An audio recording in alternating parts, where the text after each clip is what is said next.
Welcome, class. Please put everything away and take out your numbers and pencil because we will now commence with your standardized test. These are the words spoken by your teacher before the tests are about to begin. We've all heard about this phrase at one point of our life. I am here to have a formal discussion with my fellow group members about the legitimacy of standardized tests and whether they determine the students' and the school's well-being. We can discuss this topic with great credibility because we've been through the standardized testing process and have recent sources researched carefully. This doesn't apply to just us, however. It's also something you should pay attention to because it establishes the reasoning to why you're in this university. The speaker for today are Siona Silver and Jonathan Rojas. I, Jensen Aquino, on the other hand, am the mediator who's going to facilitate the whole process of this speech. Today, Ziona will be challenging standardized tests' usefulness, while Jonathan will be arguing that they are an accurate way to measure students and the school's ability. Ziona? Standardized testing. I mean, can you imagine it? You sit down and you see these bubbles in front of you, and you have to fill out the right answer, and that answer will determine your life. I hate it. Diane Ravitch was the most respected educational historian in the world, wrote in her blog.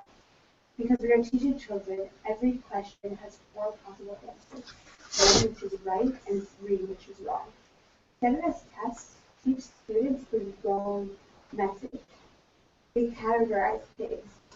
They don't tell them to be an individual or what they're learning in school and the process of the courses that they're taking throughout the semester, but rather how they do on one test.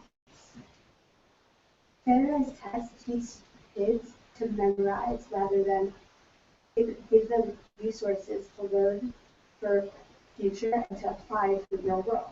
According to the article, high standards test scores don't translate to better cognition, reported by the U.S. News.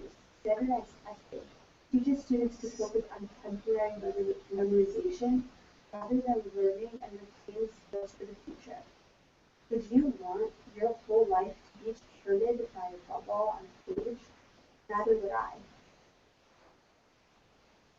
Also, I would like Jonathan to be part of this now. Jonathan? Thank you. Well, my response to the first point is that standardized testing is definitely not outdated. There are a variety of uses for these assessments that are still relevant to the classroom as well as the educational process today. In terms of the idea that standardized tests simply encourage memorization rather than actually learning and applying this information, these assessments are not meant for teaching purposes. The point is to measure the scholastic ability of the student, the school, and the district, and etc. It is through this that the state is able to take a look at different schools and grade levels and determine where assistance is needed, as well as it allows students the ability to learn how to critically think about the information that they should know. These assessments are much more than an exam to pass students. It's to make sure that students are being exposed to the information they need to be exposed to, and to ensure that those that are struggling can be identified and given help. In an online article, Pros and Cons of Standardized Testing, teaching expert Derek Meter states, standardized testing holds teachers and schools accountable. Probably the greatest benefit of standardized testing is that teachers and schools are responsible for teaching students what they are required to know for these standardized tests. These standardized tests are beneficial to the scholastic experience and what comes after. I like both of your points.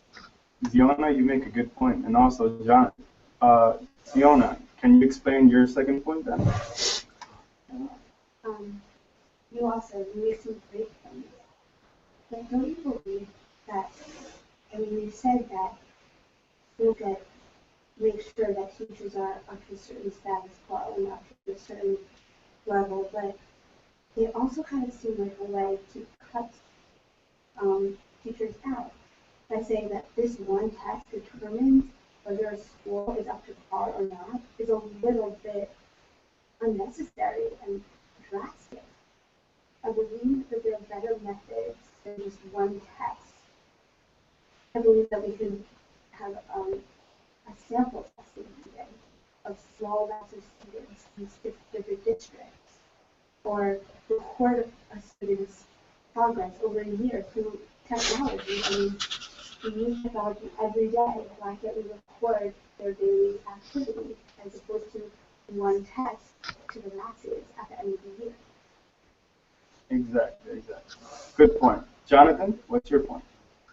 Well, my second main point was that by using these assessments, students as well as their teachers are able to see where they are academically weak or strong. With this knowledge, they can proceed to work on subjects that students are having more trouble with. In Galvin Brown's article, The Benefits of Standardized Assessment in Childhood Education, he says students' self-academic reporting is an effective way to gauge students' understanding in their studies. However, although some students are able to accurately estimate their academic performance, this isn't the case for all students. Minority students often underestimate their own ability, and thus they become a barrier for themselves by academically having low expectations of themselves. This is crucial to our understanding of our educational culture, because these are the kinds of things that are plaguing our students.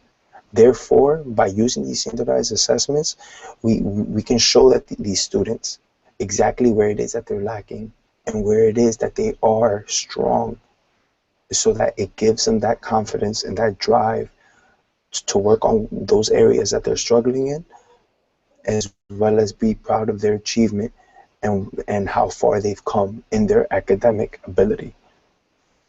Good point, good point. I've seen that throughout both of your discussions, you've managed to present a bunch of arguably dateable comment. But in conclusion, there are pros and cons to standardized testing. These assessments keep track of schools and make sure that they are a certain standard.